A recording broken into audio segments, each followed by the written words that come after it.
कहानी की शुरुआत एक पतंग से होती है जो एक बड़े और भीड़-भाड़ वाले शहर के ऊपर आज़ादी से उड़ रही है। हवा उसे जहां ले जा रही है वो बस वहीं बहती जा रही है। इसी शहर में रहती है एक बहुत ही प्यारी और समझदार 8 साल की बच्ची सोवन। अपनी छोटी सी उम्र के बावजूद वो बहुत ही होशियार है। वो हर दिन अपने सबसे अच्छे दोस्त योंग सुक के साथ हंसते खेलते स्कूल जाती है। एक सुबह जब सोवन स्कूल जाने के लिए तैयार हो रही होती है, वो अपनी माँ से बाल बनाने के लिए कहती है। उसकी माँ अपने काम और घर के कामों में बहुत व्यस्त है। उसके पास सोवन की मदद करने का समय नहीं है।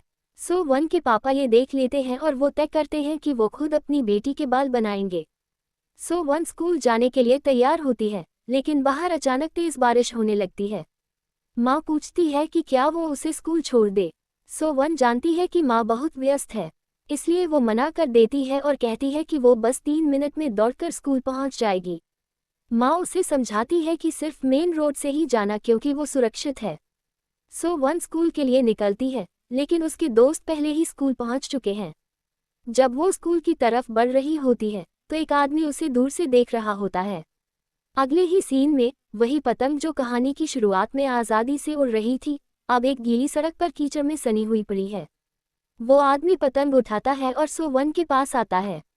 वो उसके छाते की तारीफ करता है, कहता है कि बहुत सुंदर है। वो सोवन से पूछता है कि क्या वो उसके साथ छाता शेयर कर सकती है। मासूम सोवन नम्रता से मना कर देती है। वो कहती है कि उसे स्कूल के लिए देर हो रही है। वो पीछे मुड़कर देखती है कि स्कूल बस थोड़ी ही दूर पर है, लेकिन भारी बारिश की वजह से स्कूल के बाहर का पूरा रास्ता बिल्कुल सुनसान और खाली है। और यहीं से शुरू होता है वो खौफनाक मंजर जिसने सोवन की दुनिया उजाड़ दी। अगले ही सीन में सब कुछ बिखर चुका है। सोवन का छाता पूरी तरह टूट चुका है। उसका बैग, जूते और कपड़े एक सुनसान जगह पर पड़े मिलते हैं। सोवन वहीं खून से लथपथ, बहुत घायल और कांपते हुए हालत में पड़ी है। अपनी आखिरी हिम्मत जुटाकर वो अपने फ़ोन से मदद के लिए कॉल करती है। कुछ ही पलों में एक एम्बुलेंस आती है और उसे तुरंत अस्पताल ले जाती है। जब सोवन की माँ अस्पताल पहुंचती है तो अपनी बेटी की हालत देखकर वो पूरी तरह टूट जाती है। सोवन का पूरा शरीर जख्मों से भरा हुआ है। उस हैवान ने न सिर्फ उसका शारीरिक शोषण किया, बल्कि उसे जान से मारने की नीयत से बेरहमी से पीटा था। लेकिन एक चमत्कार की तरह सोवन अभी भी जिंदा है। डॉक्टर उसके माता पिता को बताते हैं कि उसकी जान बचाने के लिए सर्जरी करना बहुत ज़रूरी है। ऑपरेशन के बाद वो बताते हैं कि सोवन को कितना नुकसान हुआ है। उसे जिंदा रखने के लिए डॉक्टरों को उसकी आंतों और मलाशय एनस का एक बड़ा हिस्सा निकालना पड़ा। उसकी जगह एक कृत्रिम मलाशय लगाया गया है। उन्होंने सोवन को एक कोलोस्टोमी बैग भी लगाया है जो अब उसके मल को इकट्ठा करेगा। डॉक्टर ये दिल दहला देने वाली खबर देते हैं कि सोवन को अपनी पूरी जिंदगी इसी हालत में रहना होगा। इस भयानक त्रासदी का बोझ उसके माता पिता पर पड़ता है। वो अपने दुख और आगे आने वाले लंबे और मुश्किल रास्ते से जूझने के लिए मजबूर हो जाते हैं। जब सोवन को होश आता है तो उसके पापा भागकर उसके पास आते हैं। वो उन्हें देखती है और अपनी मासूम आवाज में पूछती है, क्या आप आज काम पर नहीं गए? उसकी ये बात सुनकर पापा ग्लानि से भर जाते हैं। उन्हें लगता है कि वो उस समय अपनी बेटी को बचाने के लिए उसके साथ नहीं थे। सोवन बहुत कमजोर आवाज में उनसे उस आदमी को पकड़ने के लिए कहती है जिसने उसे नुकसान पहुंचाया था। वो बताती है कि उस आदमी ने बहुत सारे पॉकेट वाली पैंट पहनी थी। सोवन के पापा उसे आराम करने के लिए कहते हैं, लेकिन वो जिद करती है कि उसे बहुत नींद आ रही है। उसे डर है कि अगर वो सो गई तो वो सब भूल जाएगी जो उसके साथ हुआ था। सोवन चाहती है कि उस आदमी को चाहे कुछ भी हो जाए, पकड़ा जरूर जाए। हालांकि वो सिर्फ 8 साल की है, लेकिन उसकी समझदारी और हिम्मत उसकी उम्र से कहीं ज्यादा है। कुछ देर बाद वो सो जाती है। उसके पिता अपनी भावनाओं से लड़ते हुए बड़ी मुश्किल से खुद को संभालते हैं और चुपचाप उसके कमरे से बाहर निकल आते हैं। सोवन के केबिन के बाहर उसके माता पिता को बताया जाता है कि पुलिस ने उस आदमी की पहचान कर ली है जिसने उनकी बेटी को ये सब दुख दिए हैं। सोवन के पिता पुलिस स्टेशन भाग कर जाते हैं और कार्रवाई करने के लिए बेताब होते हैं। हालांकि पुलिस अधिकारी उन्हें बताता है कि उनके पास उस आदमी को गिरफ्तार करने के लिए ज़रूरी सबूत नहीं है और इसके लिए उन्हें सोवन के बयान की ज़रूरत होगी। जब सोवन के पिता ये बात अपनी पत्नी को बताते हैं तो वो बहुत गुस्सा हो जाती हैं। वो नहीं चाहती कि उनकी बेटी उस भयानक घटना को याद करके उस सदमे को फिर से जिए। उनके बीच जोरदार बहस होती है। ये साफ है कि दोनों भावनात्मक रूप से टूट चुके हैं और उस भयानक हादसे का सामना करने के लिए संघर्ष कर रहे हैं। उनके इस दुख के बीच एक पुलिस अधिकारी सो-वन के पिता के पास आता है। वो सुझाव देता है कि वो घर जाकर सो-वन के सारे खिलौने अस्पताल ले आएं। सो-वन के पिता इस अनुरोध से हैरान रह जाते हैं। अधिकारी बताता है कि सो-वन के लिए नियुक्त एक महिला साइकियाट्रिस्ट ने ऐसा करने के लिए कहा है। भ्रमित, लेकिन अपनी बेटी के लिए कुछ भी करने को तैयार, सो-वन के पिता घर जाते हैं। वहाँ उन्हें सो-वन का पसंदीदा खिलौना कोकोमोन मिलता है और वो उसे ध्यान से अस्पताल ले जाते हैं, इस उम्मीद में कि इससे उनकी बेटी को कुछ मदद मिलेगी। अस्पताल में मनोचिकित्सक सो-वन का इलाज शुरू करने के लिए आती है। वो सो-वन के साथ खेलकर उसके साथ भरोसे का रिश्ता बनाने की कोशिश करती है। वो सो-वन को उसका पसंदीदा खिलौना देती है, जिससे लड़की के चेहरे पर एक छोटी सी मुस्कान आ जाती है। धीरे धीरे सो-वन का व्यवहार सामान्य होने लगता है। जब सो-वन कुछ बेहतर महसूस करती है तो मनोचिकित्सक धीरे से उससे सवाल पूछना शुरू करती है। पुलिस अधिकारी मौजूद हैं और पूरे सेशन को रिकॉर्ड कर रहे हैं। मनोचिकित्सक सो-वन को एक एक करके कई लोगों की फोटो दिखाती है। जब सो-वन उस आदमी की फोटो देखती है जिसने उसे दर्द दिया था, तो वो तुरंत अपनी आंखें बंद कर लेती है। मनोचिकित्सक समझ जाती है कि यही वो अपराधी है। इसकी पुष्टि करने के लिए सो-वन को छोटी फोटो का एक समूह दिखाया जाता है और उस आदमी को पहचानने के लिए कहा जाता है। बहुत मुश्किल से और कांपते हाथों से सो-वन धीरे से अपनी उंगली उठाती है। वो उस दरिंदे की ओर इशारा करती है जिसने उसकी जिंदगी बर्बाद कर दी थी। सो-वन द्वारा पहचान किए जाने के बाद पुलिस के पास उस आदमी को गिरफ्तार करने के लिए काफी सबूत मिल जाते हैं। जाने से पहले मनोचिकित्सक सो-वन के पिता से बात करती है। वो समझाती है कि सो-वन को शारीरिक और मानसिक रूप से ठीक होने के लिए समय और सहारे की जरूरत है, और ये उसके परिवार के सहयोग के बिना संभव नहीं होगा। अपना विजिटिंग कार्ड देते हुए वो उन्हें आश्वासन देती है कि वे किसी भी मदद के लिए उनसे संपर्क कर सकते हैं। हालांकि सो-वन की मां ये बातचीत सुन लेती है। वो गुस्से और हताशा से भरी हुई है। वो कार्ड छीनकर मनोचिकित्सक को वापस कर देती है और किसी भी मदद से इनकार कर देती है। इस बीच पुलिस उस बलात्कारी को पकड़ने में कामयाब हो जाती है और ये खबर मीडिया में फैल जाती है। पत्रकार घटना को कवर करने के लिए अस्पताल में जमा हो जाते हैं। जब सो-वन के पिता को ये पता चलता है तो वो अपनी बेटी को मीडिया के हंगामे से बचाने के लिए अस्पताल भागकर जाते हैं। वे जानते हैं कि मीडिया इस त्रासदी को कैसे सनसनीखेज बनाएगा, जिससे सो-वन को और नुकसान पहुंच सकता है। जैसे ही अस्पताल के कर्मचारी सो-वन को दूसरे कमरे में शिफ्ट करने की तैयारी करते हैं, पत्रकार भी पीछे पीछे आ जाते हैं। स्थिति को हाथ से निकलते देख सो-वन के पिता उसे अपने कंधों पर उठाते हैं और उसे ऊपर की मंजिल पर एक सुनसान कमरे में ले जाते हैं। इस बीच सो-वन डर और चिंता से घिर जाती है। वो अपनी आंखों में आंसू भरकर अपने पिता को देखती है और पूछती है, क्या मैंने कुछ गलत किया है? वो धीरे से उसे आश्वासन देते हैं कि उसने कुछ भी गलत नहीं किया है और उसे शांत करने की कोशिश करते हैं। जब वो उसे सांत्वना दे रहे होते हैं तो सो-वन के मल को इकट्ठा करने के लिए लगा हुआ बैग अचानक फट जाता है और उसकी गंदगी बिस्तर पर फैल जाती है। उसके पिता जल्दी से उसे साफ करने और बैग बदलने के लिए आगे बढ़ते हैं।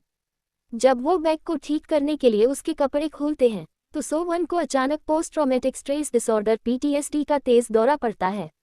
उस पर हुए हमले की भयानक यादें उसके दिमाग में भर जाती हैं और वो पूरी तरह से बेचैन हो जाती है। पहले तो उसके पिता भ्रमित हो जाते हैं और समझ नहीं पाते कि क्या हो रहा है, लेकिन जैसे ही उन्हें एहसास होता है वे दुख से कांपते हुए पीछे हट जाते हैं। उनका दिल टूट जाता है क्योंकि उन्हें पता है कि उस दरिंदे ने जो जख्म दिए हैं वो उनकी सोच से कहीं ज्यादा गहरे हैं। शाम को जब सो-वन के पिता फिर से उसके कमरे में आते हैं तो वो उन्हें देखकर तुरंत अपने ऊपर एक कपड़ा डाल लेती है। उसकी ये प्रतिक्रिया उन्हें रोक देती है, लेकिन वो धीरे से उससे कहते हैं कि उसकी मां ठीक नहीं है और कुछ समय तक उससे मिलने नहीं आ पाएगी। वो ये भी कहते हैं कि जल्द ही उसका एक छोटा भाई होगा। सो-वन चुप रहती है और उनकी बातों का कोई जवाब नहीं देती। उसके पिता को एहसास होता है कि सुबह की घटना की वजह से वो अब उनसे भी डरने लगी है। इस सोच से उनका दिल टूट जाता है, लेकिन वो अपना दर्द छुपाने की कोशिश करते हैं। वो धीरे से सो-वन से कहते हैं कि उसे उनसे अपना चेहरा छुपाने की ज़रूरत नहीं है। बिना किसी जवाब का इंतज़ार किए वो चुपचाप कमरे से बाहर निकल जाते हैं। अस्पताल के बिल जमा होने लगते हैं और सो-वन के पिता के लिए उन्हें चुकाना मुश्किल हो जाता है। मदद के लिए हताश होकर वो अपने एक करीबी दोस्त को कॉल करते हैं जो उनके साथ काम करता है। इस दोस्त ने पहले भी उनकी मदद की है और अब भी वो पीछे नहीं हटता। उसका दोस्त उन्हें आश्वासन देता है और कहता है कि वो अपनी नौकरी की चिंता न करें, वो काम पर सब कुछ संभाल लेगा जब तक कि चीज़ें बेहतर नहीं हो जाती। कुछ दिनों बाद उस आदमी की अदालत में सुनवाई होती है जिसने सो-1 के साथ ये दरिंदगी की थी। पूछताछ के दौरान वो आदमी सभी आरोपों से इनकार करता है। वो दावा करता है कि वो एक कंस्ट्रक्शन साइट पर काम करता है और घटना के दिन पूरी रात वहीं काम कर रहा था।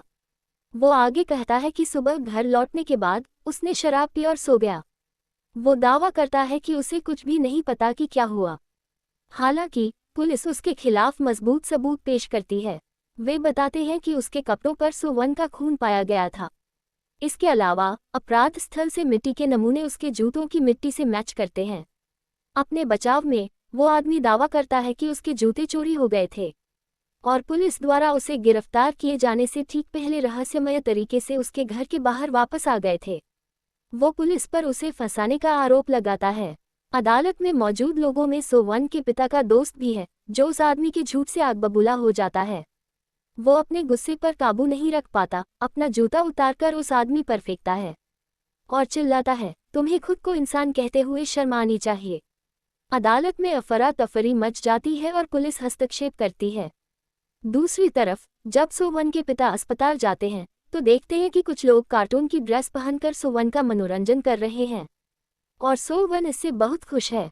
वास्तव में ये उनकी पत्नी, उनकी दोस्त और अस्पताल की एक नर्स हैं। ये सब उसी मनोचिकित्सक ने आयोजित किया था जो पहले सो-1 का बयान लेने आई थी। उसकी पत्नी ने मनोचिकित्सक को फिर से कॉल किया था। सो-1 की मां ने कार्टून की ड्रेस किराए पर ली थी। जब सो-1 के पिता उनका किराया देने जाते हैं तो पूछते हैं कि एक दिन के लिए एक ड्रेस का किराया कितना है। ड्रेस का मालिक उन्हें बताता है कि एक दिन का किराया $200 है, लेकिन सो-1 के पिता के पास उतने पैसे नहीं हैं। वो पूछते हैं कि क्या वो ड्रेस का भुगतान किश्तों में कर सकते हैं। ये सुनकर ड्रेस का मालिक समझ जाता है कि उनके पास पैसे नहीं हैं और उनकी स्थिति को जानते हुए वो मदद करने का फैसला करता है। वो उन्हें कोकोमोन की एक ड्रेस मुफ्त में दे देता है और कहता है कि वो अपना काम पूरा होने के बाद इसे वापस कर सकते हैं। इसके बाद सो-1 के पिता कोकोमोन की ड्रेस पहनकर उसके कमरे में आते हैं और सो-1 उसे देखकर बहुत खुश हो जाती है।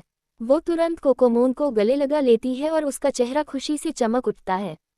अगली सुबह महिला मनोचिकित्सक सो-1 के साथ समय बिताती है। बातचीत के दौरान वो धीरे से सो-1 को बताती है कि उसकी गर्मी की छुट्टियां खत्म होने वाली हैं और स्कूल का पहला दिन नज़दीक है। वो सो-1 से पूछती है कि क्या वो स्कूल वापस जाना चाहती है। सो-1 तुरंत मना कर देती है। उसे लगता है कि उसके सारे दोस्तों को पता चल गया होगा कि उसके साथ क्या हुआ था और उनके सामने जाने की सोचकर ही वो शर्मिंदगी से भर जाती है। जब मनोचिकित्सक पूछती है कि उसे अस्पताल में कैसा महसूस हो रहा है तो सो-1 अपनी बात खुलकर रखती है। वो उसे बताती है कि उसे दोषी महसूस होता है क्योंकि उसके माता पिता काम पर नहीं जा पा रहे हैं। वो जानती है कि अस्पताल के बिल जमा हो रहे हैं और उसके माता पिता उन्हें चुकाने के लिए संघर्ष कर रहे हैं। वो नहीं चाहती कि उसकी वजह से उसके माता पिता को दुख हो। सो-1 मानती है कि उसे स्कूल की बहुत याद आती है, लेकिन उसे डर है कि वो शायद कभी वापस न जा पाए। 2 दिन बाद सो-1 को अस्पताल से छुट्टी मिल जाती है। उसकी माँ और पिता उसे लेने आते हैं, लेकिन सो-1 अभी भी अपने पिता की तरफ देखने से बचती है। जब वो कार में बैठकर जा रहे होते हैं तो सो-1 के पिता उनके बीच एक पर्दा लगा देते हैं ताकि उसे कम डर लगे। जैसे ही वे उस जगह से गुजरते हैं जहां घटना हुई थी, सो-1 की तबीयत फिर से खराब होने लगती है। उसकी बेचैनी को भांपते हुए सो-1 के पिता तुरंत कार तेज कर देते हैं और उसे और ज्यादा परेशानी से बचाने के लिए उस जगह से जल्दी निकल जाते हैं। जब वे घर पहुंचते हैं तो सो-1 कार से उतरते ही उल्टी करने लगती है, लेकिन सो-1 और उसकी माँ फिर कुछ ऐसा देखती है जिससे वो पल खुशनुमा हो जाता है। उनकी दुकान की दीवार पर सो-1 के दोस्तों द्वारा लिखे गए बहुत सारे प्यारे और उत्साहवर्धक नोट लगे हुए हैं। इन दिल को छू लेने वाले संदेशों को देखकर सो-1 का चेहरा खुशी से चमक उठता है। अगली सुबह सो-1 का सबसे अच्छा दोस्त योंग-सुक सो-1 के पिता से मिलने आता है। ग्लानि से भरकर वो रोते हुए कहता है कि अगर वो उस दिन सो-1 के साथ स्कूल गया होता तो ये भयानक घटना नहीं होती। वो फूट फूट कर रोने लगता है। सो1 के पिता धीरे से उसे सांत्वना देते हैं और आश्वासन देते हैं कि ये उसकी गलती नहीं थी और उसे दोष का बोझ नहीं उठाना चाहिए। सो1 के दोस्त उसे बहुत सारे ग्रीटिंग कार्ड भेजते हैं, जिससे उसे स्कूल वापस जाने का आत्मविश्वास मिलता है। अगली सुबह वो अपनी चाची के साथ स्कूल जाती है।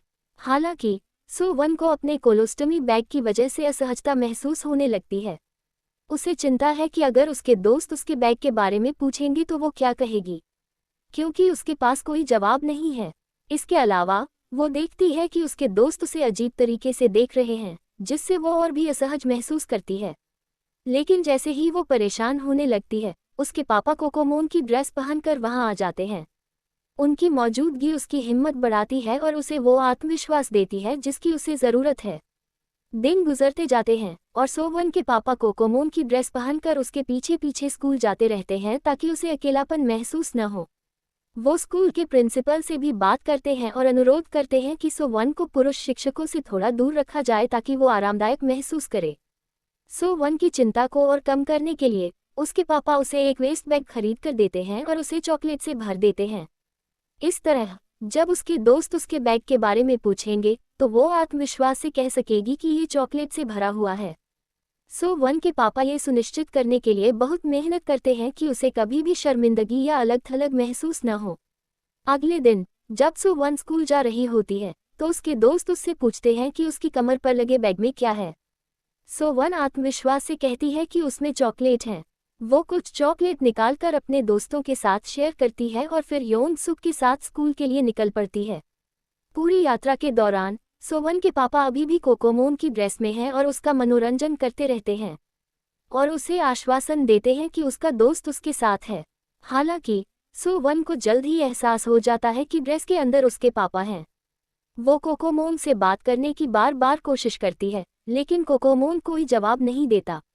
उत्सुक होकर सो1 कोकोमोन को अपनी माँ की दुकान पर ले जाती है और उनसे पूछती है कि क्या कोकोमोन वास्तव में उसके पापा ही हैं। सो1 की माँ मास्क हटाती है और उसके पापा दिखाई देते हैं जो ड्रेस के अंदर की गर्मी से पसीने में भीगे हुए हैं। अपने पापा को इस हालत में देखकर सो1 धीरे से उनके पास जाती है और उनके चेहरे से पसीना पोंछती है। उस पल में सो1 और उसके पापा के बीच की भावनात्मक दूरी आखिरकार कम होने लगती है और वे फिर से जुड़ जाते हैं। अगले सीन में एक पुलिस अधिकारी सो1 के पिता को मिलने के लिए बुलाता है और उन्हें सूचित करता है कि बलात्कारी के खिलाफ केस कमजोर पड़ रहा है। अधिकारी समझाता है कि बलात्कारी ने दावा किया है कि वो शारीरिक या मानसिक रूप से अस्थिर है। उसने इन दावों के आधार पर एक याचिका दायर की है। इसका मतलब है कि सो1 को अब अदालत में गवाही देनी होगी। सो1 के पिता जानते हैं कि ये उनकी बेटी के लिए सही रास्ता नहीं है। कोई और विकल्प न होने पर सो1 के पिता बलात्कारी से मिलने जेल जाते हैं। वो आदमी सो1 के पिता से कहता है कि वो निर्दोष है और दावा करता है कि केवल एक जानवर ही ऐसा अपराध करेगा। हालांकि अगले ही पल वो एक समझौता करने का प्रस्ताव रखता है। वो कहता है कि हालांकि अभी उसके पास पैसे नहीं हैं, लेकिन जेल से रिहा होने के बाद वो सो1 के पिता को जितना चाहे उतना पैसा देगा। सो1 के पिता उसकी बातों से समझ जाते हैं कि उस आदमी को सब कुछ याद है और वो अपनी याददाश्त के बारे में झूठ बोल रहा है। फिर बलात्कारी सो1 के पिता को धमकाने लगता है, कहता है कि वो जल्द ही जेल से बाहर आ जाएगा और अपनी हरकतें दोहरा सकता है। बलात्कारी की बातें सुनकर सो1 के पिता गुस्से से भर जाते हैं और वो गुस्से में एक कुर्सी से जेल का शीशा तोड़ने लगते हैं। अगले सीन में हमें अदालत दिखाई जाती है जहां बलात्कारी को फिर से पेश किया जाता है। इस बार सो1 को भी गवाही देने के लिए बुलाया जाता है। वो बलात्कारी की पहचान करती है और अदालत उसे दोषी घोषित करती है।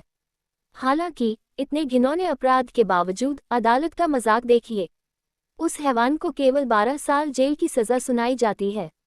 इस फैसले से अदालत में मौजूद हर कोई आग बबूला हो जाता है और सो1 के पिता गुस्से में बलात्कारी को खत्म करने के लिए आगे बढ़ते हैं। लेकिन जैसे ही वो बलात्कारी की तरफ बढ़ने लगते हैं, सो1 आगे आती है और वो अपने पिता का हाथ पकड़ लेती है और उनसे घर जाने की मिन्नत करती है। उसके पिता अपनी भावनाओं पर काबू पाते हुए रुक जाते हैं और अपनी बेटी को गले लगा लेते हैं।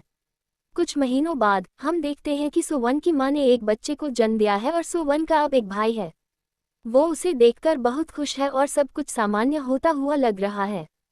हालांकि अंदर ही अंदर हकीकत कुछ और है। सो वन अक्सर क्लास खत्म होने से पहले ही स्कूल छोड़ देती है, क्योंकि वो अभी भी उस दर्दनाक घटना को नहीं भूल पाई है। इसके बावजूद उसके भाई के आने से उसे एक नई उम्मीद और जीने की नई वजह मिल गई थी। ये कहानी हमें उस गहरे दर्द की याद दिलाती है जो शायद ताउम्र किसी का पीछा नहीं छोड़ता।